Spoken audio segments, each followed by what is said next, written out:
welcome back to the Texas Daily, and we want to give a big shout out to our viewers from all across the state. You know, we have an audience, and we want to welcome you if you've just discovered us. Say you're in Waco or San Angelo or Corpus Christi or Tyler or Beaumont. Welcome to the Texas Daily. We hope you enjoy what you see, and we hope you'll tell your friends. And tonight we're starting a new segment right here, the Texas Daily, always evolving. Once a month, Lisa Duty will join us for Tech Tuesday for Boomers. And tonight, she's starting with kind of an overview. So, Lisa Duty, welcome back to the show. You've been here before, and we're delighted to have you back. Thank you. I'm excited to be here. Yes, and you are really a social media and technology consultant for a lot of people in the North Texas area. Actually, right? Lisa taught me to tweet when we did the JFK special. That's right. The first and only time I've tweeted. So I can now say I'm a tweeter. You did an awesome you. job, Iola. Yeah. I think she totally rocked it. She needs to keep doing it. All right. So we don't have a whole lot of time, and there's a lot of ground to cover, but basically we're going to look at some trends that all of us need to pay attention to regarding technology for 2014. Absolutely. Right? Okay. Absolutely. So the thing that I want to get across to the baby boomer demographic is that they need to really pay attention to technology and don't be scared of the smart devices, the tablets, the iPhones, etc. They really need to pay attention to that. They want to be relevant with everybody and connect with even their grandchildren and the millennials and everybody. And so it's really important that they do that.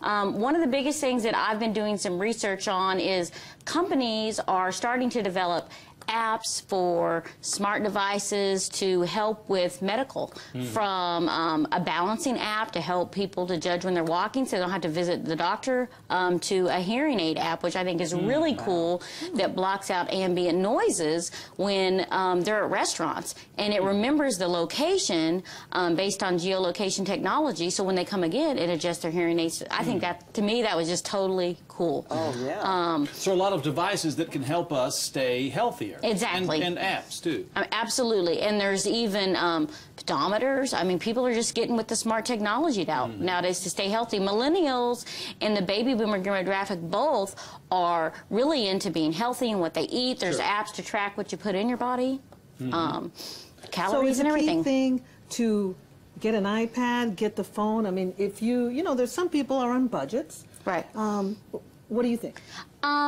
I don't think it's about, you don't have to have all of them. I think it's about picking one that is within your budget and also works for you. Yes, and one you're comfortable with. I know that you're an Android user, and so am I. Yeah. And I'm a iPhone, iPad, Mac user. The one thing I love about the Android actually is the Galaxy has such a large screen, and so it's easy for people to see it, and you can talk. Now that's my favorite It's kind of a phone and tablet in one, so I think that's a really cool benefit. And I know another point you wanted to make was that baby boomers, we are really one of, if not the fastest growing group. Yes, right? Absolutely, on Facebook. Absolutely. It's actually the baby boomer demographic and all the social media is the largest segment, and so they're getting with it. One thing I really like to tell, especially ones that want to reach to their grandchildren on social media, one of the things I want to get across is they need to connect with their grandchildren, but when they're posting or commenting or liking, don't be too mushy with their grandkids, because then they're going to want to unfriend them.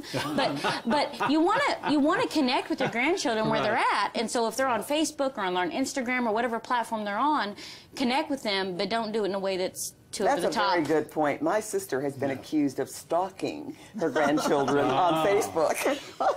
So you have to be careful. Right, you have to be careful, and because you don't want them to feel alienated and embarrassed by their friends. They threaten to cut her off, you know, and unfriend her. Exactly. Defeats and the purpose. so, and so that's one of the big things I want to get across. And the other part, I think, for the baby boomer generation is we're working longer now. They have to work longer because retirement and those things are not there anymore. And so the thing they need to do is get with using smart technology, whether it's a phone, a tablet, etc., so that they can demonstrate to the companies when they're job searching or the companies they're with that they are valid, they're current. That they're still relevant. Yeah, that they're with the trends. But in the end, baby steps, because, you know, there's people out there that feel overwhelmed with this. Yes. Baby steps, right? Yes. You can't do it all at one time. And even when I'm coaching somebody on social media, I tell them, you can't be all things to all people. Pick one you're more comfortable with, play with that, get used to it as you use it more.